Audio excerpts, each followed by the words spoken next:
Morning, Lieutenant Commander. I hope you slept well.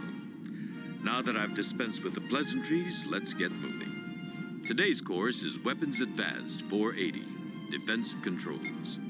Starfleet Command has authorized your permanent promotion to Lieutenant Commander and your assignment to your first real command. All you have to do is complete this course.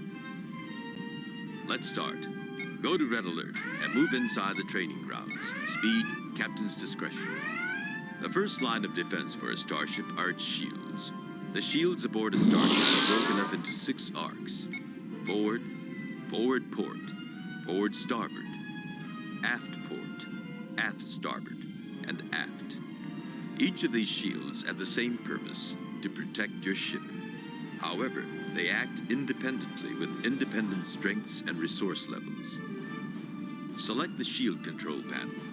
Since you are at Red Alert, your shields are charged to their normal value. Shield reinforcement can be used to give that extra bit of an edge to a shield that is likely to bear the brunt of an enemy attack. In other words, when you see a plasma torpedo heading at you, it would be nice if it impacted against a reinforced shield. If you are charging ahead into an attack, you might consider reinforcing your forward shield. Click on it, then click on Reinforce and provide power to it by moving the shield reinforcement slider to the right. You may reinforce more than one shield. However, as you add more, the energy becomes diluted. If you reinforce all shields, the amount of added protection is only half the amount that would be applied while only reinforcing a single shield. Let's move on. Our next topics are Electronic Countermeasures, or ECM, and its counterpart, Electronic Countermeasures, otherwise known as ECCM. Select the Electronic Warfare panel by clicking on the control button. ECM jams your enemy's sensors to prevent their weapons from striking you. Raise your ECM level to 5. As you do, the meter above will climb towards 5. The meter below shows your target's ECCM. On that note, ECCM is the amount of sensor energy expended to defeat your enemy's ECM. This boosts your sensor signal, so your weapons can find the enemy despite their interference. Raise your ECCM level to 4. As you do, you will notice that your ECM level is lowered to 2. The total amount of electronic warfare your sensors can produce is limited to 6 units. Keep in mind that enemy weapons fire can damage your sensors and lower this total.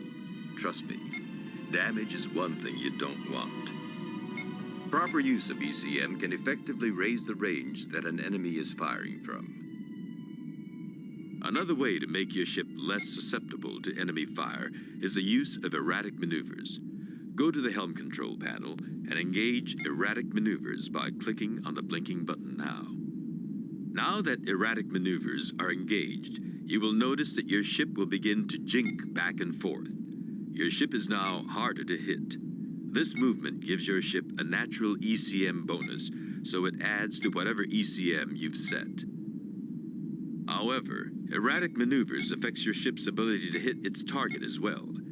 The defense bonus your ship receives is matched by a penalty to hit your enemies, making this a truly defensive maneuver. Furthermore, if you're considering launching missiles or torpedoes while performing erratic maneuvers, forget it. No sane weapons officer would let you. Now let's talk about high energy turns. Disengage erratic maneuvers. When used sparingly, high energy turns are extremely effective maneuvers.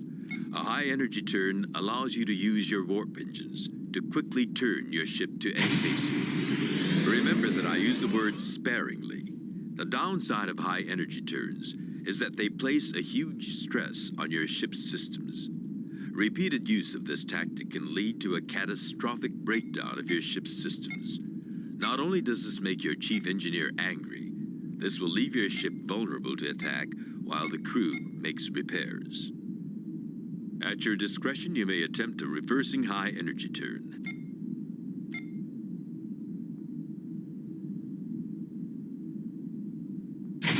Our final topic for this course is emergency deceleration. This can be used to bring your ship to a dead stop faster than you can say, full stop. The drawback of this maneuver is that you will not be able to move again for several seconds. All right, Lieutenant, it's time. Let's try out these tactics in a mock battle. The USS Daystrom is entering the training grounds. Both the Revere and the Daystrom have had their weapons adjusted so that no real damage will be done. This battle will continue until a clear victor has been determined. There will be no use of tractor beams allowed directly against the other captain's ship. Good luck. May the best captain win.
Congratulations.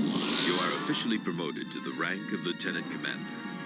Starfleet wishes you fair winds and following seas during your career.